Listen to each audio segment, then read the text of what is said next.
بسم اللہ الرحمن الرحیم۔ آج 14ویں تراویح تھی اور الحمدللہ ہم نے 15واں پارہ، نصف آخر اور 16ویں پارے کا پہلا ثلث یعنی پہلا 3 پاؤں ہم نے تلاوت کیا۔ یہ بڑا عظیم الشان حصہ ہے قرآن مجید کا۔ آپ اس کو مڈ آف دا قرآن کہیں، یعنی قرآن کا بالکل وسط ہے، اور یہ بھی کہیں کہ قرآن کا بالکل پیک ہے، کیونکہ اللہ رب العزت نے یہاں سے جن صورتوں کا ذکر شروع کیا، پہلی سورۃ الکہف ہے، آگے سورہ مریم ہے، یہ دونوں حضرت عیسیٰ علیہ السلام کے زمانے سے متعلق ہے، یعنی نبی علیہ السلام اور حضرت عیسیٰ علیہ السلام کے درمیان جو تقریباً 2300 سالوں کا فاصلہ ہے، اس فاصلے کے درمیان کے حصے کے حوالے سے کہف غار کو کہتے ہیں، سورۃ الکہف ہے اور بڑی زبردست سورت ہے۔ آپ نے فرمایا ہر 2 جمعوں کے درمیان سورہ کہف اپنا ایک نور پیدا کرتی ہے، پڑھنے والے کی حفاظت کرتی ہے، فتنہ دجال سے حفاظت کرتی ہے۔ الحمدللہ الذی انزل علی عبدہ الکتاب ولم یجعل لہ عوجا۔ 3 واقعات اللہ نے بیان کیے ہیں اور 3 مثالیں اللہ نے بیان کی ہیں۔ اگر گنا جائے صحیح طریقے سے تو 4 مثالیں ہیں، مگر عمومی طور پر فقہا نے 3 مثالیں بیان کی۔ تو پہلا واقعہ اس میں اصحاب کہف کا ہے۔ واقعے کے اندر کیا سمجھایا؟ واقعے میں سمجھایا کہ آپ کی طاقت کتنی بھی چھوٹی ہے اور سامنے والے کی طاقت کتنی بھی بڑی ہے، اگر آپ حق پر ہیں تو آپ کو اپنے فیصلے پہ ڈٹ جانا ہے، آگے چاہے کوئی کیسا بھی ہو، اللہ آپ کی غیب سے مدد کرتے ہیں، شرط ہے کہ آپ ڈٹ جائیں۔ اور یہی وہ واقعہ ہے کہ یہودیوں نے بھیجا تھا مشرکین مکہ کو کہ محمد سے پوچھ کے آؤ کہ وہ کچھ نوجوانوں کا کیا واقعہ ہے جو کہ غار میں سوتے رہے تھے، تو ان کا واقعہ سنایا کہ ام حسبتم ان اصحاب الکہف والرقیم كانوا من آیاتنا عجبا اذ اوى الفتية الى الكهف فقالوا ربنا آتنا من لدنك رحمة۔ بڑا تفصیلی واقعہ ہے۔ میلہ ہو رہا تھا ان کا، اور میلے کے اندر یہ 21 نوجوان تھے، یا 5 نوجوان تھے، یا 4 نوجوان تھے۔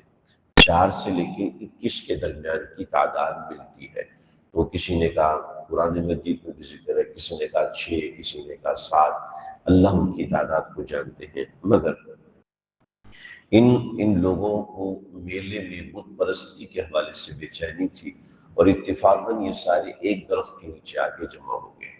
جب ایک دوسرے کو دیکھتے رہے کہ بادشاہ کی انٹیلیجنس کے لوگ ہو سکتے ہیں، اس نوعیت کے لوگ ہو سکتے ہیں جو ہمیں نقصان پہنچائیں، لیکن ان میں سے ایک نے ہمت کی اور بولا کہ بھی تم لوگ کیوں جمع ہوئے؟ کہ یہ لوگ غلط کر رہے ہیں، ہمیں الجھن ہو رہی ہے، اس لیے ہم یہاں جمع ہوئے۔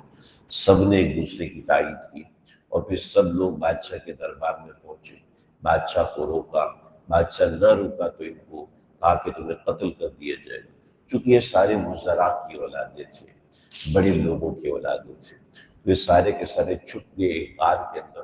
پھر اللہ نے ان کو سلا دیا، اور 300 شمسی اور 309 قمری، یعنی 309 سال قمری اعتبار سے اور 300 سال شمسی اعتبار سے یہ سوتے رہے، اور اس کے احوال اللہ رب العزت نے پیدا ذکر فرمائے ہیں کہ وَرَبَطْنَا عَلَىٰ قُلُوبِهِمْ إِذْ قَامُوا فَقَالُوا رَبُّنَا رَبُّ السَّمَاوَاتِ، یہ ان کا سارا مسئلہ ہے۔ پھر ان کی جگہ بتائی، وَتَرَى الشَّمْسَ إِذَا طَلَعَتْ تَزَاوَرُ عَنْ كَهْفِهِمْ ذَاتَ الْيَمِينِ، کہ اس کی غار کی جو ڈائریکشن ہے وہ ایسے ایسے ہے، وہ ڈائریکشن بتائی۔ پھر قَالَ قَائِلٌ مِّنْهُمْ كَمْ لَبِثْتُمْ قَالُوا لَبِثْنَا يَوْمًا أَوْ بَعْضَ يَوْمٍ۔ 309 سال سونے کے بعد جب یہ اٹھے ہیں تو کسی نے پوچھا کہ کتنا عرصہ سوئے ہو، تو کہنے لگے دن یا دن کا کچھ حصہ۔ تو پھر انہوں نے سب نے پیسے اکٹھے کیے، اور پیسے اکٹھے کر کے کہا کہ بھی کھانا لے کے آ جاؤ۔ چنانچہ ایک بندہ کھانا لینے گیا، تو علاقے والوں نے دیکھا کہ بھی سکے کون سے ہیں، پھر بھی سکے کون سے ہیں جو چلتے ہیں ہمارے شہر میں، وہی سکے ہیں۔ انہوں نے کہا نہیں، یہ تو 300 سال پرانے سکے ہیں، تمہارے پاس کہاں سے آگے؟ بات بادشاہ تک پہنچی، اور بادشاہ نے دیکھا کہ بھی یہ تو وہی نوجوان ہیں جو گھروں سے بھاگ گئے تھے، ہماری کتابوں میں ان کے واقعات موجود ہیں۔ پھر یہ لوگ واپس چلے گئے، جب واپس گئے ہیں تو پھر اللہ رب العزت دوبارہ ان پہ نیند مسلط کر دی اور یہ دوبارہ سو گئے۔ اب وہ دوبارہ سوئے ہوئے ہیں آج تک یا پھر حجاب میں ہیں، اللہ رب العزت نے وہاں دہشت پیدا فرما دی، لہٰذا ان کو کوئی دیکھ نہیں سکتا، تلاش نہیں کر سکتا۔ سوشل میڈیا پہ بہت سی تصویریں، بہت سے ویلاگز اس کے حوالے سے موجود ہیں جو کہ حدیث کی نسبت کے اعتبار سے درست نہیں ہے کہ آپ فرمایا کہ بھی اللہ آپ پہ دہشت پیدا کر دیں گے۔ چنانچہ مفتی شفیع صاحب نے بڑی تفصیل لکھی ہے۔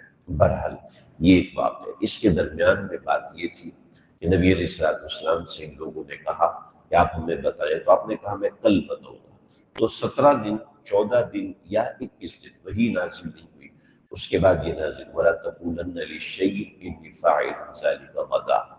آپ کسی بھی بات کے بارے میں یہ ہرگز نہ کہا کریں یہ میں کل کروں گا، بلکہ یہ کہا کریں إِلَّا أَن يَشَاءَ اللَّهُ، انشاءاللہ میں کروں گا۔ انشاءاللہ کہنا بہت ضروری ہے۔ اس کے بعد خاص نصیحت ہے اُتْلُ مَا أُوحِیَ إِلَیْکَ مِن کتاب ربک لا مبدل لکلماتہ، کتاب اللہ کے حوالے سے۔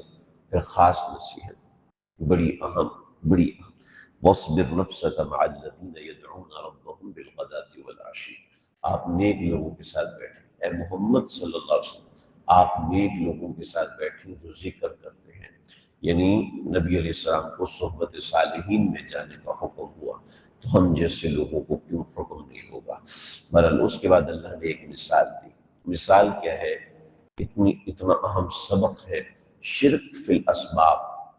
شرک فی الاسباب، جو شخص سب کچھ اسباب کو سمجھے، سب کچھ پیسے کو سمجھے، جو کہ بڑے افسوس کے ساتھ آج کا مولوی بھی یہی کر رہا ہے اور آج کا غیر مولوی بھی یہ کر رہا ہے، آج کا اللہ والا بھی یہ کر رہا ہے، آج کا مؤذن بھی یہ کر رہا ہے، آج کا حاجی صاحب بھی یہ کر رہا ہے، آج کا تبلیغی بھی یہی کر رہا ہے۔ اس کو ہر چیز کا علاج پیسے میں نظر آتا ہے، ہر چیز کے لیے اس کو صرف اسباب سے غرض ہوتی ہے، اسباب کے علاوہ اس کو کسی چیز سے غرض نہیں ہوتی۔ اس کی اللہ نے مثال دی، وَاضْرِبْ لَهُم مَثَلَ الرَّجُلَيْنِ جَعَلْنَا لِأَحَدِهِمَا جَنَّتَيْنِ مِنْ أَعْنَابٍ۔ ایک آدمی نے باغ بنایا اور باغ میں اس نے اعناب لگائے، پھر نخل لگائے اور بڑی چیزیں لگائیں۔ اس کے بعد پھر وہ اپنے باغ کو ہی سب کچھ سمجھنے لگا اور یہی سمجھنے لگا کہ ساری محنت اس کی ہے، اس کے علاوہ کسی دوسرے کی محنت نہیں ہے۔ بڑی لمبی مثال ہے، میں مختصر دیتا ہوں۔ وَلَوْلَا إِذْ دَخَلْتَ جَنَّتَكَ قُلْتَ مَا شَاءَ اللَّهُ لَا قُوَّةَ إِلَّا بِاللَّهِ۔ ایک تو یہ کہتا ہے کہ یہ اللہ نے دیا ہے، یہ اللہ کا ہے، میرا اس میں کوئی کمال نہیں ہے، اور ایک یہ کہتا ہے کہ یہ سارا میرا کمال ہے، سب میری کوشش ہے، سب میری محنت ہے۔ پھر جب اس کا باغ جل جاتا ہے تو پھر حیران و پریشان ہوتا ہے کہ اب میں کیا کروں گا۔ یعنی اب وہ خودکشی کے بارے میں سوچتے ہیں یا غلط روش کے بارے میں سوچتے ہیں، کبھی بھی یہ نہیں سوچتے کہ میں نے کچھ غلط کیا ہے۔ تو ہمیشہ نظر اسباب پہ رکھنے والے لوگ ہمیشہ پریشان رہتے ہیں۔ میں کہ اسباب سے نظر ہٹاؤ، اللہ کی ذات پہ نظر رکھو۔ یہ پہلی مثال تھی۔ مثال بڑی تفصیلی ہے، میں نے مختصر ذکر کی ہے۔ مثال نمبر 2، اللہ رب العزت نے جیسے موسم ہے دنیا کی، وَاضْرِبْ لَهُم مَثَلَ الْحَيَاةِ الدُّنْيَا كَمَاءٍ أَنزَلْنَاهُ مِنَ السَّمَاءِ فَاخْتَلَطَ بِهِ نَبَاتُ الْأَرْضِ۔ زمین میں جو بھی پودے ہوتے ہیں، مطلب تمہیں جتنا بھی رزق ملتا ہے، تمہارے ساتھ جو بھی معاملات ہیں، یہ بالکل ایسے ہیں جیسے خزاں ہے، جیسے بہار ہے، جیسے گرمی ہے، جیسے سردی ہے۔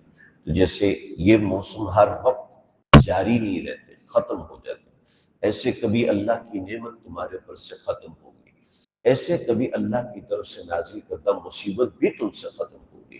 لہٰذا کبھی اللہ کی ذات سے مرجو مت ہونا، ہمیشہ رجوع اللہ کی ذات سے کرنا۔ اس طرح زندگی کا مقصد یہی ہے۔ پھر اس کے بعد ایک چھوٹی سی مثال حضرت آدم علیہ السلام کی مثال دی یا قصے کے حوالے سے ذکر فرمایا، فقہا نے اس کے بارے میں مختلف باتیں ذکر کی ہیں۔ اس کے بعد اللہ رب العزت نے ایک بڑی زبردست مثال دی، بڑی زبردست مثال دی۔ بڑی زبردست بات ہے، وَلَقَدْ صَرَّفْنَا فِي هَذَا الْقُرْآنِ لِلنَّاسِ مِنْ كُلِّ مَثَلٍ۔ اوپر 2 مثالیں یا 3 مثالیں ہیں۔ ان مثالوں میں اللہ نے بیان فرمایا کہ ہم نے انسان کو سمجھنے کے لیے مثالیں بہت دی، شرط ہے کہ وہ سمجھے، سمجھنے کی کوشش کرے۔ وما منع الناس ان يؤمنوا اذ جاءهم الهدى، انسان کو ہدایت خود بخود ملتی ہے، شرط یہ ہے کہ وہ ہدایت کے لیے اپنے آپ کو تیار کرے، ضد نہ کرے اور ڈھیٹ نہ بنے تو ہدایت ملتی ہے۔ پھر اس کے بعد حضرت موسیٰ علیہ السلام کا قصہ ہے۔ حضرت موسیٰ کا یہ قصہ بالکل الگ قصہ ہے، پورے قرآن میں کہیں اس نوعیت کا قصہ حضرت موسیٰ کا دوبارہ نہیں ملتا۔ حضرت موسیٰ علیہ السلام نے اپنے شاگرد سے کہا کہ لا ابرح حتی ابلغ مجمع البحرین او امضی حقبا، میں چلتا رہوں گا مجمع بحرین تک جاؤں گا۔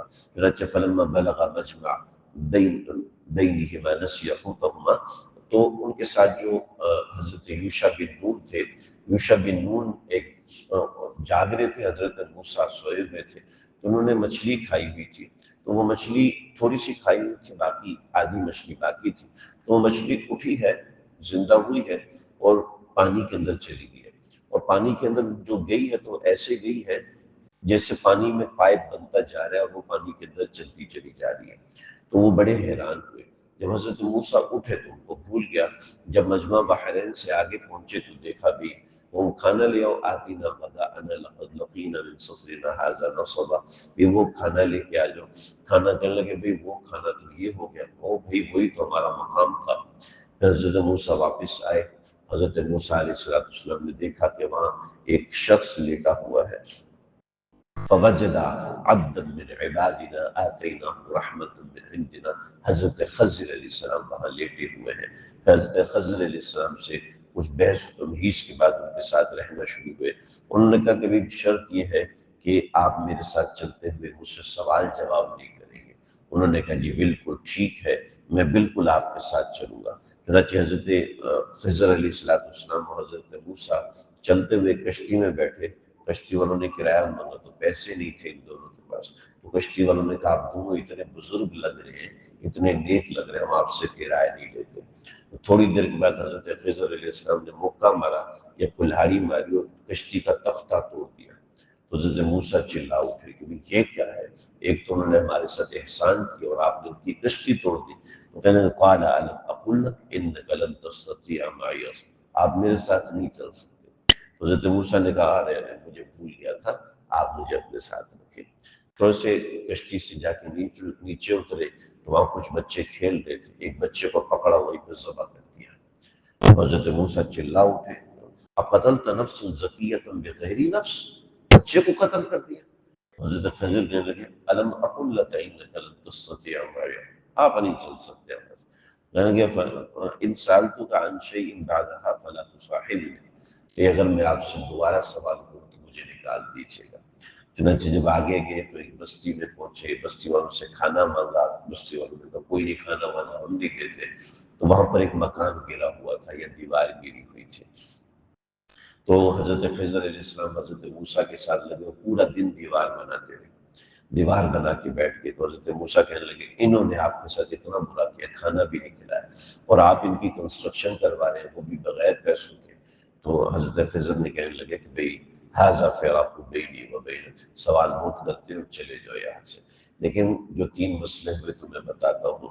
وہ جو کشتی تھی، جس کشتی کو میں نے توڑا تھا، اصل بات یہ تھی کہ کشتی والے آگے جاتے تو آگے بادشاہ دیکھتا ہے جو کشتی جڑی ہوئی ہوتی ہے اس کو رکھ لیتا ہے، جس کشتی میں عیب ہوتا ہے اس کو چھوڑ دیتا ہے۔ چنانچہ ہم نے اس میں عیب ڈال دیا، اب اس کی کشتی، ان بچوں کی کشتی بادشاہ سے محفوظ ہو جائے گی۔ دوسرا، جس بچے کو میں نے قتل کیا تو اصل میں اللہ کے علم میں تھا یہ بڑا ہو کے کئی لوگوں کے ایمان کو سلب کرنے کا ذریعہ بنتا، لہٰذا اس وجہ سے فَأَمَّا الْغُلَامُ فَكَانَ أَبَوَاهُ مُؤْمِنَيْنِ فَخَشِينَا أَن يُرْهِقَهُمَا طُغْيَانًا وَكُفْرًا، ان دونوں کو کافر بنا دے گا۔ فَأَرَدْنَا أَن يُبْدِلَهُمَا رَبُّهُمَا خَيْرًا، اللہ نے ان سے انہوں نے جب اس میں صبر کیا تو اللہ نے ان کو بہتر جو تھی وہ بیٹی عطا فرمائے۔ اس کے بعد وَكَانَ تَحْتَهُ كَنْزٌ لَهُمَا، وہ جو ہم نے دیوار بنائی ہے نا اس کے نیچے خزانہ تھا، اور خزانہ تھا، اور جو وکان ابوہما صالحا، وہ دیوار کا وہ جو گھر جن بچوں کا تھا ان کا والد بڑا نیک تھا، تو اللہ نے یہ فیصلہ کیا کہ یہ خزانہ باقی رہے۔ آج دیوار گر گئی، خزانہ سامنے آ گیا تو بستی والے لوٹ لیں گے، لہٰذا ہم نے بغیر اجرت کے اس کی دیوار کو صحیح کر دیا۔ تو یہ چیز تھی، اس حوالے سے یہ قصہ ذکر فرمایا۔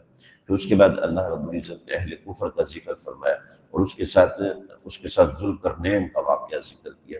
یسألونک عن ذی القرنین، ذی القرنین کا واقعہ تم سے پوچھتے ہیں، بادشاہ ذی القرنین کا۔ اس نے مشرق سے لے کے مغرب تک، شمال سے لے کے جنوب تک پوری زمین پہ سلطنت کی تھی۔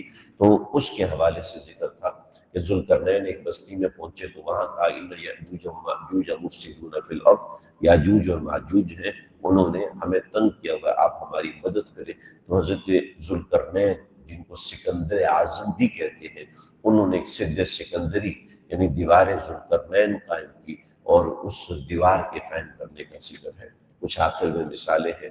اس کے بعد سورہ مریم۔ سورہ مریم اپنے بہترین واقعات کی وجہ سے، تین بڑے بہترین، دو ضمنی طور پہ چھوٹے اور تین بڑے واقعات، حضرت زکریا علیہ السلام کا ذکر ہے۔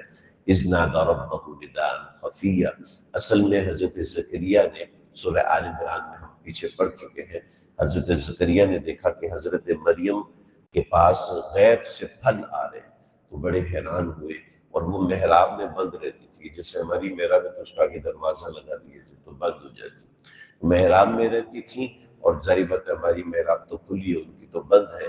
آج بھی بیت المقدس کی چٹان کے نیچے وہ محراب موجود ہے۔ تو حضرت زکریا، حضرت مریم اس محراب میں رہتی تھی۔ جب دیکھا کہ اس کے پاس غیب سے پھل آ رہے ہیں، تو وہاں حضرت زکریا بسیج ہو گئے، 102 سال عمر، پھر اللہ سے دعا مانگی۔ اذ نادى ربه نداء خفیا قال رب انی وهن العظم منی واشتعل الرأس شیبا، اے اللہ میری ہڈیاں کمزور ہو چکی ہیں، بال میرے سفید ہو چکے ہیں، ولم اکن بدعائک رب شقیا، لیکن اے میرے رب میں آپ سے دعا مانگنے میں کبھی بھی مایوس نہیں ہو سکتا۔ وإنی خفت الموالي من ورائی وكانت امرأتی عاقرا، میں تو چلا جاؤں گا، لیکن میں جس دین کے اوپر ہوں، اس دین کو پھیلانے والا کون ہوگا، میرے لیے صدقہ جاریہ کون ہوگا؟ پھر اللہ رب العزت نے فرمایا کہ تیرا بچہ پیدا ہوگا۔ تو پھر اشکال ہوا کہ اللہ کیسے ہو جائے گا، میں تو بڈھا ہو گیا، اور وکانت امراتی عاقرا، میری بیوی بانجھ ہو چکی ہے، اب بچہ کیسے ہوگا؟ اللہ نے فرمایا ایسے ہی ہو جائے گا۔ پھر یحییٰ کی بشارت دی، پھر یحییٰ پیدا ہوئے، تو فرمایا یا یحییٰ خذ الکتاب بقوہ۔ پھر اس کے بعد حضرت مریم کا وصف فی الکتاب مریم اذ انتبذت من اہلہا مکانا شرقیا، حضرت مریم کا کردار بچپن سے عظیم الشان کردار تھا، کیونکہ یہ پہلی خاتون تھی جو بیت المقدس کے اندر بطور مجاور، بطور خدمتگار متعین ہوئی تھی۔ لوگوں کی بڑی نظر تھی، اور ان کی کشف و کرامت بھی لوگوں کے سامنے بہت زیادہ تھی۔ تمام لوگ ان کی بزرگی کے قائل تھے، اس لیے کہ حضرت عمران کی بیٹی تھی، حضرت عمران پیغمبر نہیں تھے، حضرت زکریا کی صحبت اٹھائی تھی۔ ایک پیغمبر جن کے ماموں ہو، ایک پیغمبر کے رشتہ دار ہو، ظاہر بات ہے اس کا کردار بہت بڑا ہوتا ہے۔ پھر ان کو اخت ہارون کہتے تھے، یعنی ہارون کی بہن، یعنی تقویٰ اور اللہیت میں اتنی زیادہ تھی۔ مگر جو بندہ جتنا مشہور ہوتا ہے، وہ ظاہر بات ہے ڈرتا ہے، اپنی بدنامی سے ڈرتا ہے۔ فاتخذت من دونهم حجابا فارسلنا الیہا روحنا، فرمایا ہم نے ان کے پاس جبریل کو بھیجا، فتمثل لها بشرا سویا، مرد کی شکل میں، قالت انی اعوذ بالرحمن منک ان کنت تقیا، کہنے لگی میں تجھ سے پناہ، میں اللہ کی پناہ میں آتی ہوں اگر تو ڈرتا ہے، کہیں ڈرنے کی ضرورت نہیں ہے۔ انما انا رسول ربک، میں تیرے پروردگار کا بھیجا ہوا فرشتہ ہوں، تو میرے پاس کیا لینے آئے؟ لأہب لک غلاما زکیا، تاکہ تمہیں بچہ دوں۔ قالت انا یکون لی، بچہ کیسے ہوگا؟ ولم یمسسنی بشر، میرا شادی نہیں ہوئی، ولم اکو بغیہ، اور میں گندی عورت بھی نہیں ہوں۔ قال کذالک، کہنے لگے ایسے ہی ہو جائے گا، یہ تیرے پروردگار کے لیے کچھ بھی مشکل نہیں۔ حضرت جبریل نے ان کے آستین کے اندر سے پھونک ماری تو فحملتہ، وہ حاملہ ہوگی، فانتبذت بہ مکانا قصیا، بھاگی ہے ایک چھپے ہوئے مقام کی طرف، اور پھر فجاءها المخاض، ان کو درد آیا، الی جذع النخلہ، ایک درخت کے نیچے، قالت یا لیتنی مت قبل هذا وکنت نسیا منسیا، کاش کہ میں بھولی بسری ہو چکی ہوتی۔ فنادها من تحتها، پھر ہم نے ان کے نیچے سے آواز دی، اللہ تحزنی قد جعل ربک تحتک سریہ وہزی الیک بجذع النخلہ۔ حضرت موسیٰ علیہ السلام پیدا ہوئے، کہا کہ بھی یہ کھجور کے درخت کی شاخیں ان کو نیچے کھینچو، ان کو نیچے کھینچا، کہا اس کو ہلاؤ، ہلائے تو ساقط علیک رطبا جنیہ، اس سے نیچے کھجوریں گری ہیں۔ چنانچہ ایسے موقع پہ خواتین کا خیال رکھنا بہت زیادہ ضروری ہوتا ہے۔ اللہ نے خاص طور پہ فَكُلِي وَاشْرَبِي وَقَرِّي عَيْنًا، اور آگے جو بچہ ہوا اور بغیر شادی کے بچہ ہوا، فَإِمَّا تَرَيِنَّ مِنَ الْبَشَرِ أَحَدًا فَقُولِي إِنِّي نَذَرْتُ لِلرَّحْمَنِ صَوْمًا، منہ پہ انگلی رکھ لینا، اس کا مطلب تھا کہ میں روزے سے ہوں، روزے سے۔ فَأَتَتْ بِهِ قَوْمَهَا تَحْمِلُ، قوم کے پاس آئی ہیں، قالوا یا مریم لقد جئت شیئا فریا، یا اخت ہارون، ہارون کی بہن یہ تو نے کیا کر دیا، وما كان ابوک امرأ سوء، تیرا باپ تو ایسا نہیں تھا، وما كانت امک بغیہ، نہ تیری ماں ایسی تھی، فاشارت الیہ، اشارہ کیا اس کی طرف، تو کہنے لگے کیف نکلم من كان فی المہد صبیا، تو جیسے ہمارے اسپیکر کی آواز آ رہی ہے ایسے حضرت عیسیٰ علیہ السلام بول پڑے، انی عبد اللہ آتانی الکتاب وجعلنی نبیا وجعلنی مبارک، یہ سارا قصہ سنائے، حضرت عیسیٰ کی برکات بتائیں۔ اس کے بعد حضرت ابراہیم کا قصہ ہے، پھر حضرت موسیٰ حضرت اسماعیل کا ایک مختصر سا قصہ ہے، پھر انسان کی پیدائش اور قیامت کے حوالے سے کچھ اشکالات ہیں، اس کا جواب ہے۔ اس کے بعد ہے سورہ طٰہٰ، سورہ طٰہٰ میں حضرت موسیٰ علیہ السلام کا قصہ ہے اور بالکل مختلف قصہ ہے۔ حضرت موسیٰ جب حضرت شعیب سے اپنی بیوی صفورہ کے ساتھ آ رہے ہیں، ایک چھوٹا بچہ ان کے ساتھ ہے اور وہاں پہ سردی کا موسم ہے، راستہ بدل بھول چکے، اندھیرا گھپ ہے، پہاڑ ہی پہاڑ ہے، دائیں بائیں کچھ نظر نہیں آ رہا، تو ان کو تکلیف تھی اور بڑی پریشانی میں تھی، تو انہوں نے دیکھا دور سے روشنی نظر آ رہی ہے، آگ چمک رہی، تو انہوں نے سمجھا وہاں پہ کچھ لوگ رہتے ہیں، وہاں پہ آئے، پھر اللہ نے ان پہ وحی نازل فرمائی، حضرت موسیٰ کے اوپر وحی نازل فرمائی۔ حضرت موسیٰ نے اشکال کیا میں فرعون کے پاس جا کے کیا کروں گا، میں تو وہاں کا بندہ مار کے آیا ہوں، میرا کیا بنے گا؟ تو اللہ رب العزت نے پھر ان کو سارے واقعات سنائے۔ استمشی اختک فتقول، جب تم پیدا ہوئے تھے تو پھر کیا ہوا تھا؟ پھر یہ ہوا تھا کہ اذ اوحینا الی امک ما یوحی ان اقذفیہ فی التابوت فاقذفیہ فی الیم، کہ ہم نے تیری ماں کو کہا تھا تمہیں یہ کرے یہ کرے یہ کرے، پھر تم یہاں سے نکل گئے، تم نے مصر سے بھاگ گئے، مصر سے بھاگ کے مدین پہنچے، مدین پہنچ کے ہم نے تمہارا وہ پورا کا پورا قصہ جو حضرت موسیٰ کے ساتھ پیش آیا وہ اللہ رب العزت نے یہاں پر سنایا۔ پھر انسان کی پیدائش اور تخلیق کے حوالے سے کچھ چیزیں ہیں، تو یہاں پر ہمارا 16ویں پارے کا ثلث جو ہے وہ مکمل ہوتا ہے، انشاءاللہ اللہ سمجھنے کی توفیق۔